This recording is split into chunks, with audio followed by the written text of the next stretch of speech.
Right, I don't do a lot of public speaking, so please excuse me if I make any mistakes and stuff. Today we will talk about your most common mistakes in concept art. But before that, I should probably introduce myself so you know who I am. I am Naariel. Some of you might have seen me around the AU. I tend to check in from time to time. I work as a self-employed freelance illustrator. Believe it or not, I specialize in painting portraits of regular folks' World of Warcraft characters. It's a job I've done for about 5 years now. I'm also a concept artist on Alinor and Skywind, and I originally joined the Arcane University to learn 3D. However, I kept talking in the concept art channel, and last October they gave me the teacher role just to make it official. I'm also the 2D lead for the student collaboration project, How to Be an Emperor.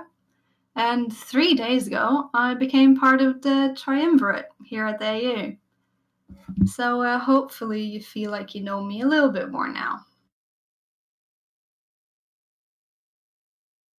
What we will talk about today. Today we're looking at your most common mistakes when it comes to creating concept art, specifically asset or item concept art for the university's partner projects. By knowing about the common pitfalls, you can make a conscious effort to avoid them. Other folks have made these mistakes so that you don't have to. Before I start, I want to suggest that you write down notes as we go, as they'll help you retain information. I'd also like to request that if you have any questions, please wait and ask them at the end of the lesson. I also cannot see Discord at the moment, so if you're sending me any messages, I can't see it. First disclaimer, some of these mistakes do overlap with each other, so if you feel that I'm kind of repeating myself with some things, you'd be right. But I tried to separate them and make them as clear as possible. Second disclaimer, the concept art we primarily teach in the Arcane University is designed to be handed straight to the 3D artist, or in rare cases, the level designer.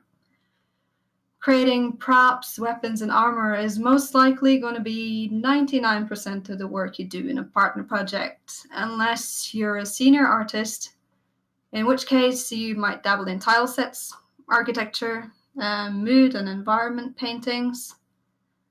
So while key art and city concepts and mood paintings do exist in the partner projects, my lecture today will focus on mistakes new artists tend to make when creating assets for a 3D artist.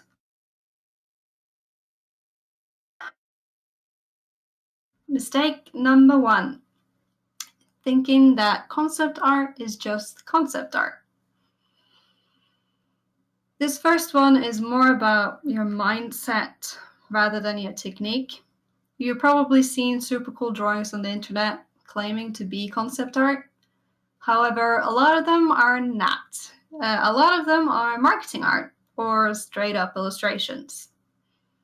Yes, they do look fantastic and it takes a lot of skill to create, but if you handed it to a 3D artist, they would send it right back and tell you to give them something they can actually work with. So if you think that concept art is just putting cool stuff on paper, you are mistaken. If you think that concept art is only about generating ideas, you're closer, but you're still wrong. What we actually do is create blueprints. I've attached 2 excellent blueprint concept art examples here. The first one in the bottom left is concept art of Miner 1A Male from Halo 5, I think it is. And the other one is concept art for a sword that I just found in ArtStation. But both of these are concept art blueprints, as they clearly portray each side of the object in orthographic and perspective views, and include details on how it all fits together. So whatever we're creating, we're architects and inventors designing real things. We concept artists, we write recipes, and the 3D artist is the chef who will follow that recipe. And it's our responsibility to make their job as easy and clear as possible. How to do that is something I will cover today. Before that, however, we have mistake number 2. You're doing hard stuff too soon. I get it. You want to do the coolest things right away. You know, that armor claim, it's calling your name, right? Except this would be a mistake. Concept art requires you to not only create cool things, it also requires you to know and analyze and explain how the asset exists in a 3D space. A single item might need 20 sketches before you find the right fit. And the more complicated an asset is, the harder each ideation will be. Because you need to consider how all components and form attach, function, and affect each other, all while coming up with a variety of different and creative ways it can look. The difficulty gap between designing a simple treasure chest versus designing, for example, an entire fancy royal carriage is just immense. And when you're just starting out, you don't need that extra difficulty. Drawing and coming up with ideas is already hard enough as it is. You don't need to throw in researching the mechanical workings of a horse-drawn carriage and axles and wheels and engineering thingamabobs into it. So my advice, learn the fundamentals of drawing thoroughly first. Once you have some knowledge of the fundamentals, then you can start learning concept art. You should learn the workflow, the concept art workflow, with a simple claim first, and then work your way to gradually harder claims as you learn the ins and outs of concept art and how to think and work as a concept artist.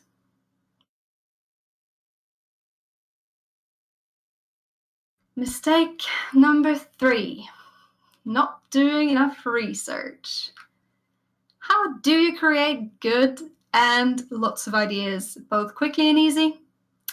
By mixing and meshing real things, real references together and adding just a dash of imagination.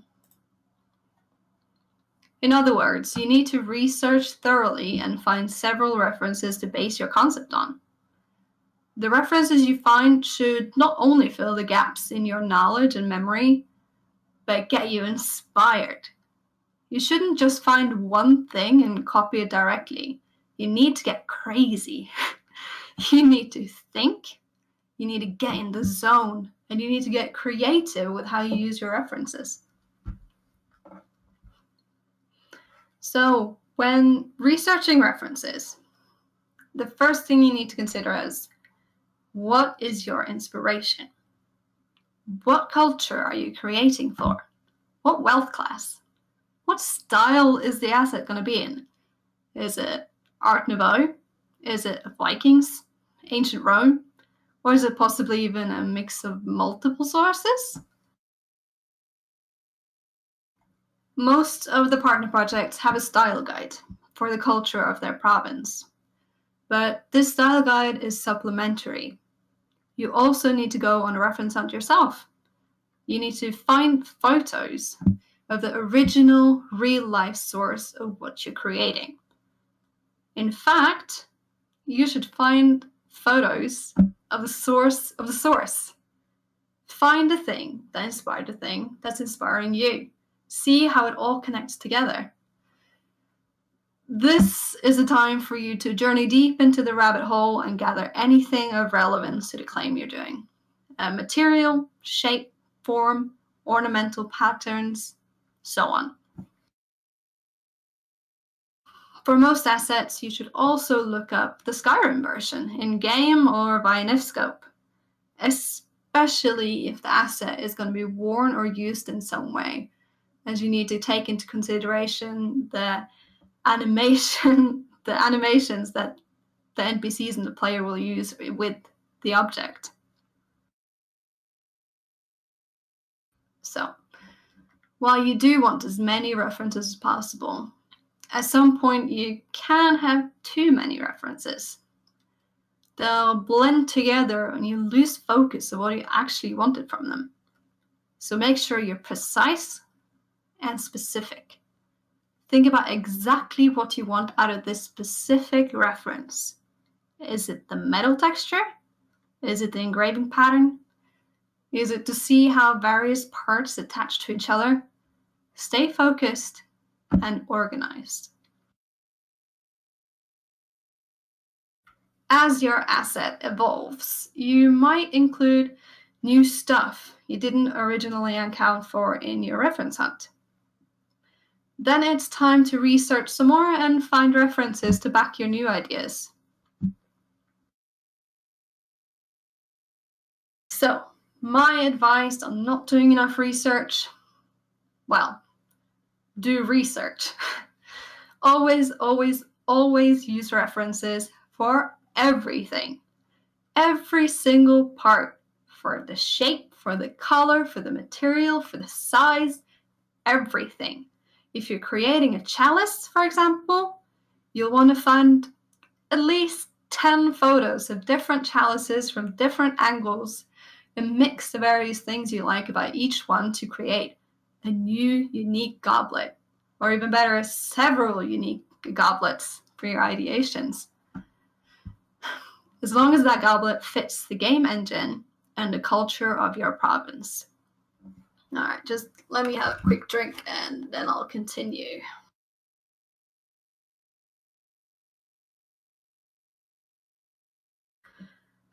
So, since we're on the subject of references, we can move on to your next mistake. The concept just doesn't make sense. If you're using your references properly, you won't run into this problem very often. However, when you're creating concept art, you must always consider whether or not what you're actually drawing is feasible in theory. Analyze your asset. Where does this thing actually attach? Why did I put that thing there? Will this abstract movement, does this make sense?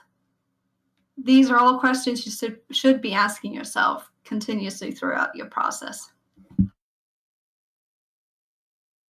Of course, you are allowed to bend reality. That is the beauty of video games. We are playing a game where dragons and magic exists.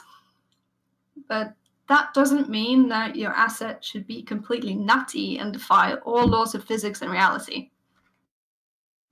It's because so much of the world is rooted in realism that the crazy things like frickin' dragons, they seem real too. I mean, the dragons themselves follow the rules of reality, even though we know they're not real. Their anatomy borrows from several real-life animals. They have skin texture that exists in the real world. They feel heavy and move around realistically. They're rooted in reality.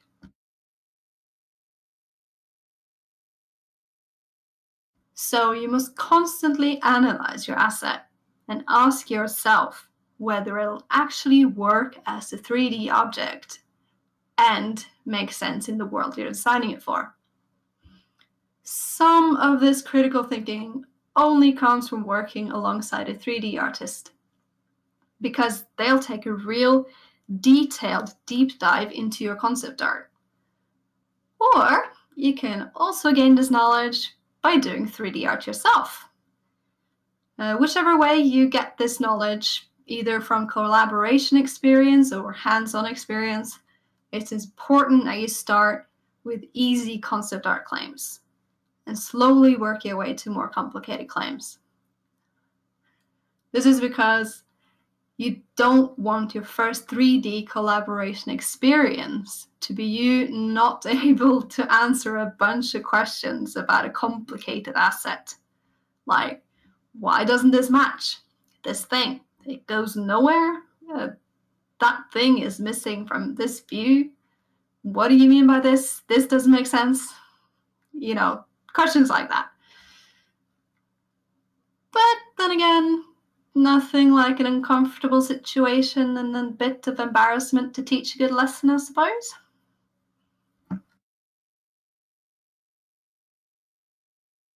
All right, mistake number 5. Your concept is not detailed enough. Realistic items means details. More importantly, details that make sense, not a bunch of random stuff. If you're making the most legendary armor known to man and meh, having it be plain will not do. You can't just toss a potato sack on the nearest NPC and call it a day. You need harmonizing stuff. You need belts, straps, folds, engravings, and details in the right places. The only way you're going to get the right amount of details in the right places, you guessed it, is by doing research, which we have already covered. Mistake number 6. It's too detailed. Bet you didn't see this one coming, hey? Turns out, complex isn't always better. You need to find a balance. This balance depends on the asset you're creating. Are you designing a commoner's cup or a mug for everyday use? Then keep it simple. You don't want ordinary items to stand out, as that is not their purpose. Their purpose is to build a world, and if every item is magnificent, then the stuff that should be magnificent loses power. However, if you're creating a goblet for some rich fancy lord, then you need to turn up the magnificence and the details, because that's what makes sense in the world. Another common mistake is to make details too small, or overlapping, or too intricate. Details need to be clear. The 3D artist is working with restrictions. More specifically, pixel restrictions on their texture image. They're working within the limitations of image resolution. If your details, for example, an elaborate pattern or text or even a screw, if it is too small, it'll get distorted or disappear or just become a single square pixel. You can see on the example in the bottom left that at the finished result, the smallest screw is unrecognizable as a screw because it's too tiny for the image resolution. So this is something you need to keep in mind. Items that the player picks up and puts in their inventory can be more detailed, as the item will most likely be looked at more closely on the inventory screen, as opposed to, let's say, a farm fence, which will probably never get a second glance. A quick tip, 3D tip for the 2D artists. So this is a bit dumbed down, but each object in Skyrim, and in most games, takes power and resources to exist. Round things and curves are expensive and need more resources. Ropes, for example, are super expensive, so you should always consider whether or not a rope is worth it in your asset. All right, let me have one more drink of water.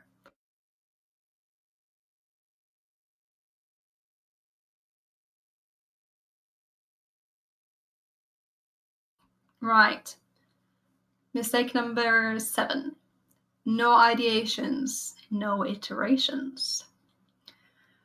Ideations, also known as the sketch phase or the idea phase, is the time to go wild.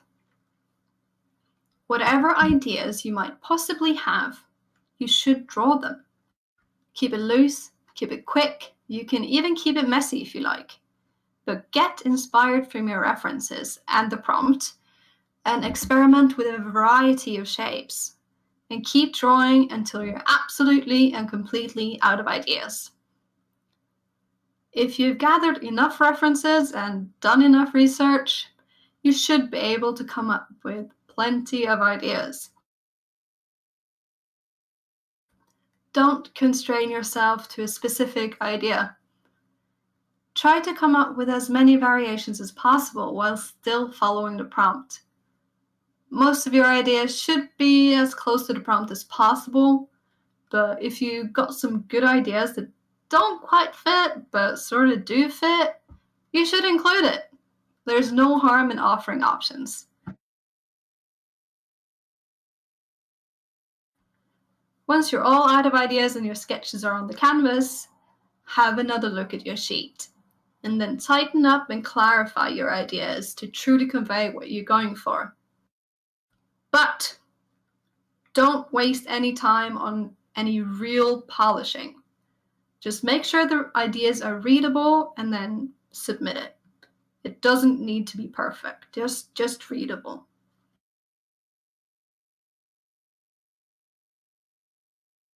Coming up with ideas can actually be harder for simple claims. In fact, some students get really confused by simple claims. There are only so many shapes you can give a drinking glass, you know? You can adjust the height and width, you can adjust the angles and curves, but in the end, you'll end up with a cylindrical shape. Secondary and tertiary variations are available to our cylindrical shape, but the primary shape is cylindrical. Don't try to morph the drinking glass into something it isn't just for the sake of shape exploration. Having a triangular glass, for example, just doesn't make any sense. And again, we must consider the culture and the class of whoever this drinking glass belongs to.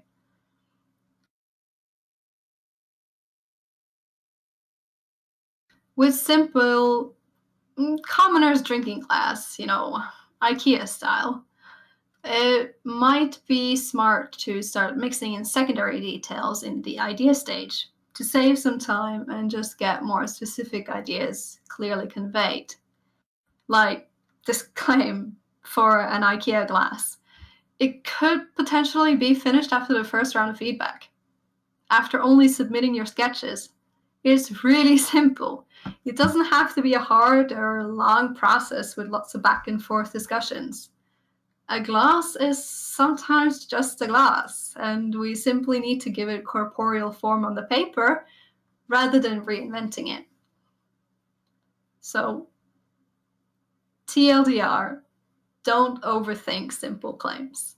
Just, get them on the paper.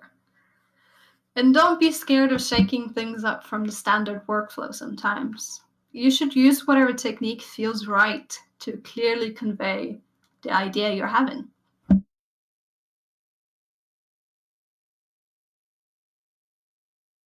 Mistake number 8. Your concept is missing information.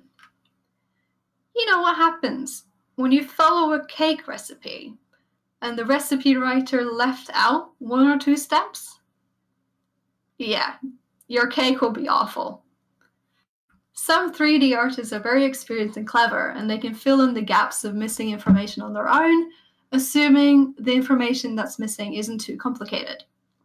But you cannot rely on this. You need to assume that the 3D artist taking your claim is making an asset from concept art for the first time. You must include all the necessary information. It's very annoying to do a 3D claim only to realize Wait a minute, is this a tiny soup bowl or a gigantic fruit bowl? Is this supposed to be made out of wood or metal or what? What does this thing look like from behind? You know, these are just some of the many confusing problems that 3D artists run into on a daily basis. Especially in a community such as ours, where it can go months or even years before a concept gets modeled, it's so important to include all the information necessary for the 3D artist to do their job independently. By the time somebody picks up your concept, maybe you've forgotten what you envisioned, or perhaps you're not even on the project anymore, so the 3D artist can't even ask you what you meant. So, to reiterate, remember to include all the necessary information on your concept, such as your Discord handle, claim name, orthographic view, size measurement, written notes regarding the design that can't be explained visually, material and texture image references, additional orthographic views, perspective view, rendered view, detail shots and design alphas, cross-section, and if you fancy it, your project logo. You can also find this checklist on the concept art Wikipedia page. Lots of stuff is written on the concept art Wikipedia page. You should definitely have a look if you haven't already.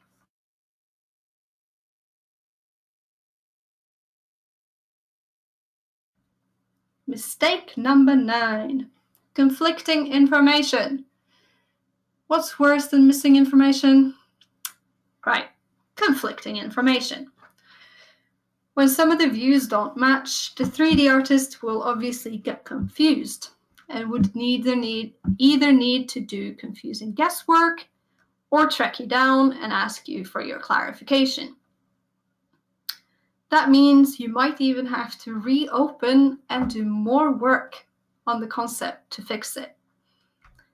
This wastes time and interrupts the flow of the 3D artist, which we don't want.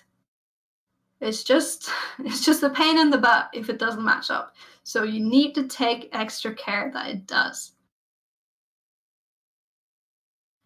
The most common mistake, I would say anyway, is that the orthographic views don't line up and that the perspective view doesn't match what is being shown on the orthographic view. You can check your orthographic work by drawing horizontal or vertical lines to compare placement of things. It's a bit tedious, but it's necessary, especially in the beginning when you're not as trained to spot errors. I realize that this might not make much sense without a visual, so if we got time after the lecture and Q&A, then we might do a little exercise in spotting inconsistencies on the orthographic view. To check that your orthos and perspectives match, it can be an idea to use the orthographic view as a cross-section, which you will see on this little image in the corner. A cross-section is basically the silhouette of a form if you slice it in half. This is also useful to include on your concept art sheet, regardless, for when the top view obstructs elements beneath it, or when details are obstructed in the side view. Basically, whenever things are obstructed, you should probably include this.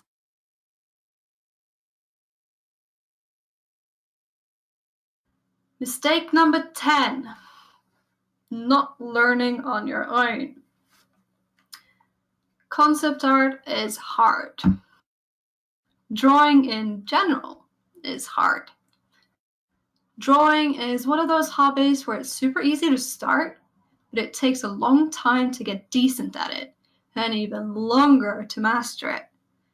I am really far from a master myself, and I've been drawing as a job for years. I suppose one can argue that you're never really done learning, ever, as there's always more to learn. but that obviously doesn't mean you shouldn't try. So, being self-sufficient is a key quality of a good artist. You need to actively go looking for ways to better yourself and improve your skills. You need to be hungry for knowledge and watch videos and read tutorials. This has luckily never been easier. We're in the golden age of information. Everything you need to know is on the internet. You just need to go looking for it. You can't wait for us teachers to come along and recommend you watch this or read that. I mean, we will do that, but you cannot rely on us to cover all the bases for you. If you do that, you're going to move at a snail pace and you'll be a student in the AU forever. You are ultimately responsible for your own improvement.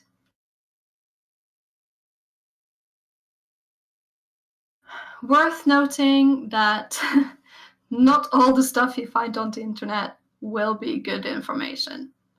You should probably try to avoid overly clickbaity titles such as "do this every day" or, "you'll suck as an artist" or, things like that. I recommend you actually browse our art theory page on the Arcane University Wikipedia.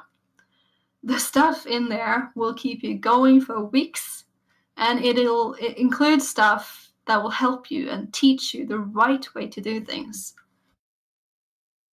If you're really dedicated to improving your skills, I also recommend you set up a learning schedule, which can be as easy as watching a video a day, or even a video a week, just as long as you're doing some kind of self-teaching on a regular basis. However, and this is super important, watching videos and reading tutorials on their own won't do anything for you. Watching all the videos in the world doesn't matter one bit if you don't actually study it. Use whatever study technique works best for you.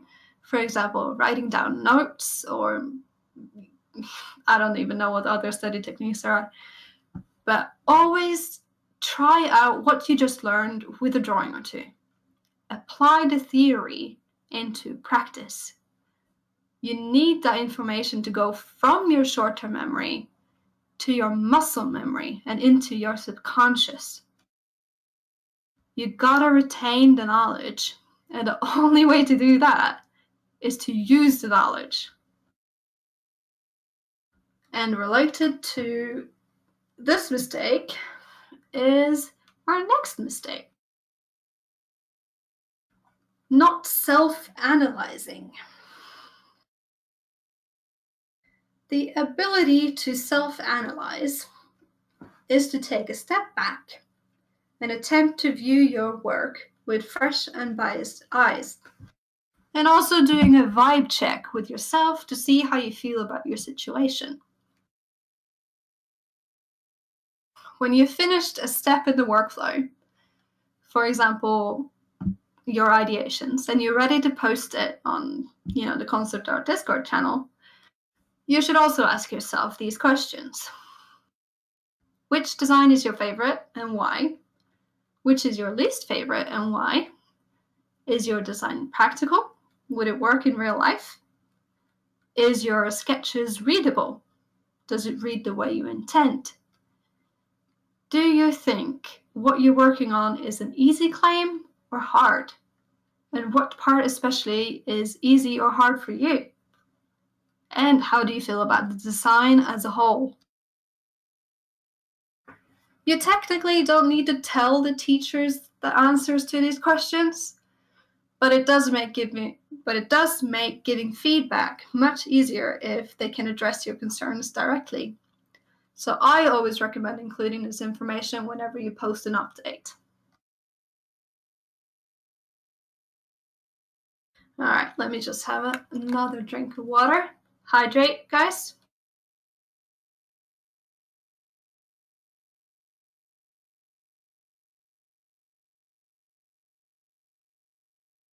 Mistake number 12. Don't worry, guys, we're almost done. 12. Not learning 3D. If you've been paying attention, you'll know that our primary purpose here in the Arcane University and most partner projects is to create blueprints for the 3D artist to follow. So what is the most obvious way to learn how to make those blueprints? By learning 3D. Become a 3D artist. Learn their workflow, learn how Blender works, learn how modeling works. Even just basic knowledge can improve your concepts immensely. Most folks can think of something cool, but creating cool things that also work with the limits of asset creation, now that's something else. Having 3D modeling knowledge is actually also becoming more and more of a sought-after skill when applying to actual concept art jobs in the gaming industry. You don't need to become a fantastic or experienced 3D artist. You just need to know the basics. However, when you do try it out, you might find that it's relatively similar to 2D art. It's a bit more on the technical side, sure, but it's a creative outlet. So to summarize, here's why you should learn 3D. By knowing what the 3D artist will have to do, you can bring this knowledge into your concepts. Much easier to know what's possible and what isn't when you know the workflow. You'll get better at critical thinking and whether or not what you're doing is actually feasible and possible to create. You can also use 3D to speed up and create accurate concept art by modeling rough blockouts in the primary forms in 3D and then, taking a screenshot and moving it into Photoshop or whatever program you use, and then add secondary and tertiary forms in 2D. Super quick, super easy, and super accurate. It's also a really great creative outlet for when you get burnt out, if you get burnt out with concept art. Well, so these are a lot of mistakes that you can do, isn't it? It's a lot of stuff. Could feel a bit overwhelming, maybe. I just mentioned burnout, so let's talk a little bit about our final common mistake. Getting burnt out. What is a burnout? Humans need balance, variation, and moderation in all aspects of life. For example, if you only eat one type of food, you'll miss out on important nutrients and you'll become malnourished. If you exercise the same muscles hard every single day, you won't actually build any muscle because resting is as much part of the process as the workout. Exactly the same principles applies to drawing and creating art. Resting is just as important as working out. Imagine your creativity, your motivation to create, as a lake.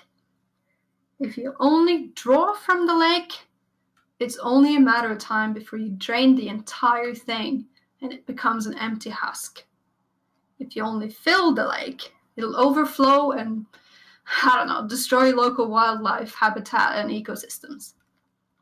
Anyway, the point is, people have to both consume and generate creative material to live a happy life. Burnout is when that lake that I just talked about is dropping to dangerously low levels. Burnout comes in varying degrees of seriousness.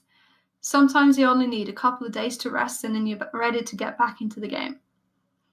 Other times, you need a couple of years before you recover. In extreme cases, you never come back. The best way to fight to burnout is to pace yourself and don't overwork yourself. If you suddenly feel like you don't have passion for a project anymore, just take a break. Watch shitty, easy to digest TV shows. Just do nothing and rest. And that concludes my lecture.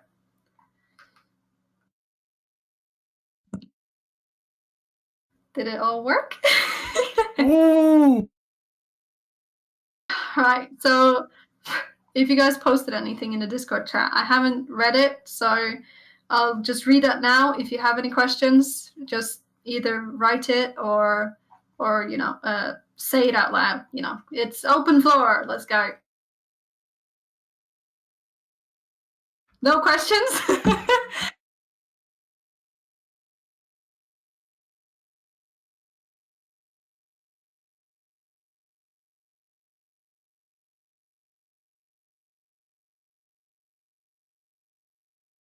I think I found all of them. Yeah. Like you said all these mistakes, and I was like, oh shit, I think I might still be doing every single one of them. Do you feel targeted? It's pretty confronting, but I mean, it's pretty nice because now I know what I need to do. Yeah. So yeah, thanks. Amazing lecture. Thank you. I appreciate that.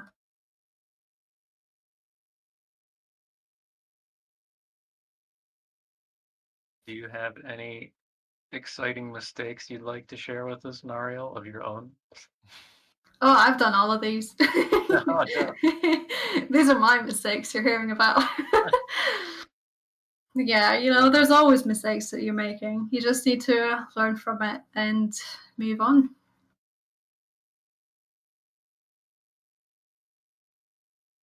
Yeah, it's very common it's extremely common for people to start. I think the most common mistake here is that people want to start too complicated too early. They see this thing and they think, oh, I would really like to make that. But then they don't actually consider everything that needs to go into fleshing it out, all the small details.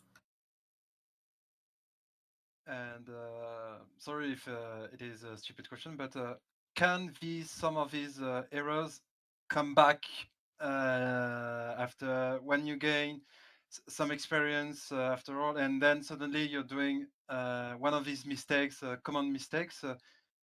Does it can happen again? I mean. Oh yeah, you'll sometimes forget yourself. You'll get into a habit and then suddenly you forget to do as much research as you should, for example. It's very easy to lose sight of the basics, but in fact, some I don't remember who it was, but a very experienced art director, he keeps a little piece of paper in his pocket with the basics, and he checks that almost every day to make sure that he's actually doing the basics. Ooh. You must be really careful about it. Yeah. Maybe have a poster or have it as like a wallpaper background. Yeah, just keep it written down somewhere visible. Like, have you remembered to do this? When you sleep, you see those instruction on the roof. Yeah. I have a question. Go for it. So, during one of your many fabulous points, where it talks about learning on your own, so being that self-sufficient. Yeah. So my first guess would be like, YouTube videos and then books. Are there any like sources of information that you have found to be invaluable when you're trying to teach yourself? That is a very good question. Like the art theory page will get you a very long way, but also just surrounding yourself with art. If you surround yourself with art and other artists, you will look at the stuff that they are creating, and you will think, oh, hey, that looks really cool. How did they do that? And then you will get inspired to look that up and learn their technique, and just artists also just talk. Whenever I find like a very cool tutorial, I'll just put it in the concept art channel. Like, hey, look at this, learn this. This is really smart. So yeah, that's another way to do it. So that's a very healthy way of looking at it. I know a fair number of people, and I've fallen to that myself, where you look at other people's work and you go, oh my God, I've been so outclassed. I don't know if I can do this. Yeah, you can't think that way. That is a very dangerous way to think. You should not get jealous. You should get inspired. I'm adding that to your tips. Any other questions?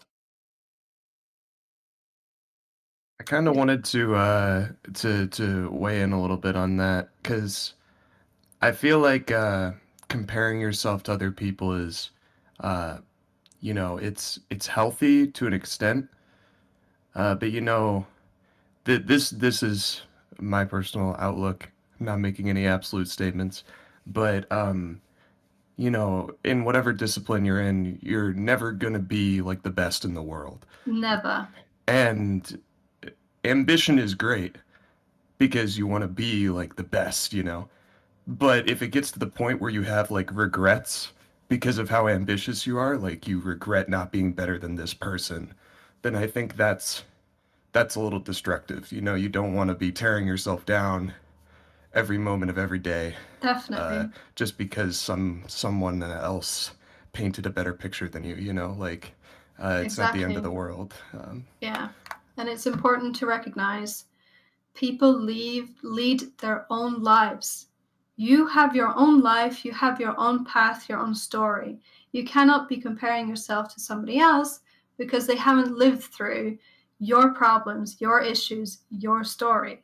So there's no way you can compare it and become jealous, because it's just not the same.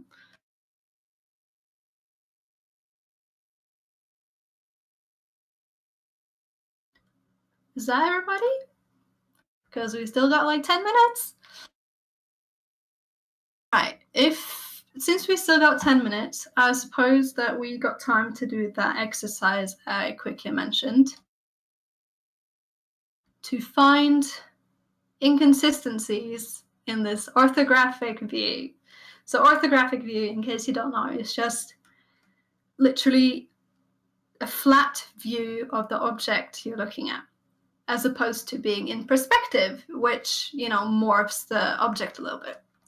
So having it in orthographic really helps the 3D artist to model straight off what you're drawing. So I'll post this in the chat so people can get a closer look.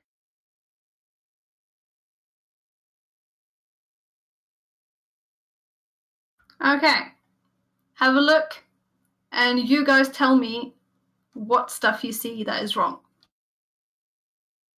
He wants us to call it out, or... By the way, this was created by a student in the Arcane University, Gayton. I have permission to use this, so we're not just bashing on him. He actually let me do this, so thank you very much. And yeah, so sorry. What did people say? The front of the brown skirt thing, it doesn't slope down in the front in the side view. Exactly.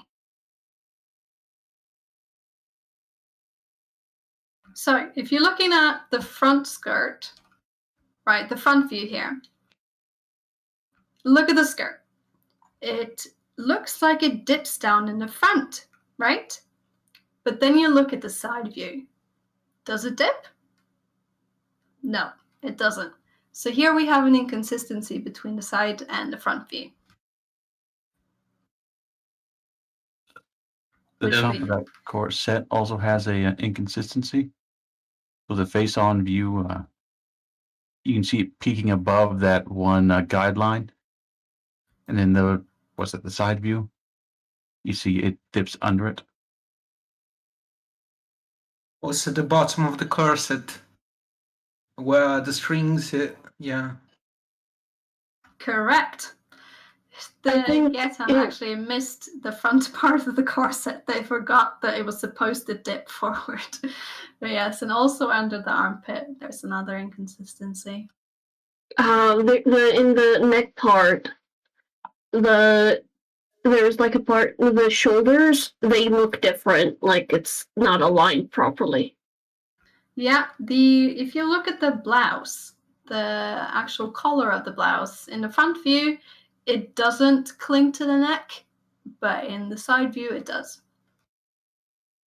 Is that what you meant? Yeah. Perfect. Right. Sorry, my voice is kind of gone. Oh, no worries. I bet mine will be too after this. And we can actually... Oh, yeah. Any more? I'm not completely sure about this one, but could it be that the corset is backwards? Because I've seen some that where the slit was on the back. Some of them do go in the front, some of them do go on the back, so I don't think that's an issue with this one. I wouldn't call this an error, but in the side view, there's no sleeves, but if there were... is actually intentional. Yeah, I think to so. show the seams of the side of the actual body. And a lot of people, if we look back on the PowerPoint, how do I go back? Whoops, not like that.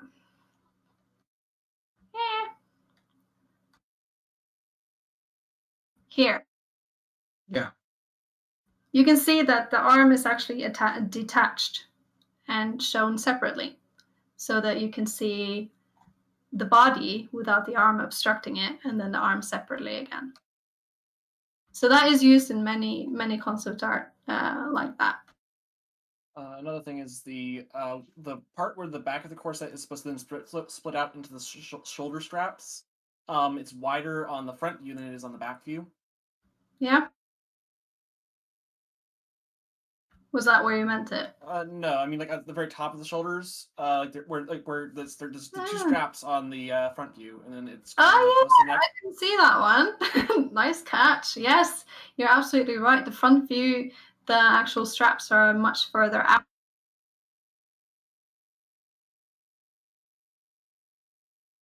Good one. I didn't see that. Yes.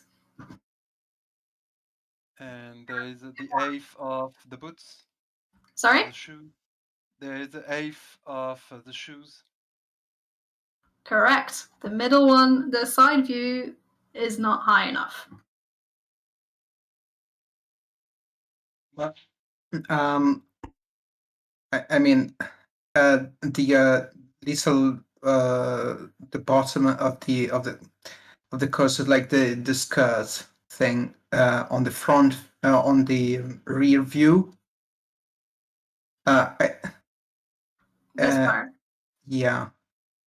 Yeah, the I don't know how to say that in English. the bends of it. I mean, first of all, the corset is rounded. It's convex, while on the side view looks like it should be concave in the rear view. Yep, that's right. And also the skirt. I mean, if this is a translation of a three-dimensional object, yeah, you're correct. So I know the what bending of the skirt is yeah seems off.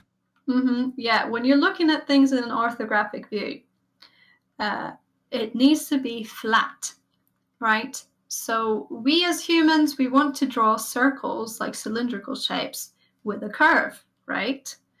But you can't do that on an orthographic view because it needs to be viewed on completely flat. So in this case, we can see that the skirt, it starts up higher and then dips down and then goes up high again, regardless of what view you're looking at. And that's not how it actually works. It should have just been a straight line. I think that's all the inconsistencies. That's at least one more that I even found when I was doing it with Gaten. So yeah, nice. Well done, guys. You now know how to check your orthographic view for errors.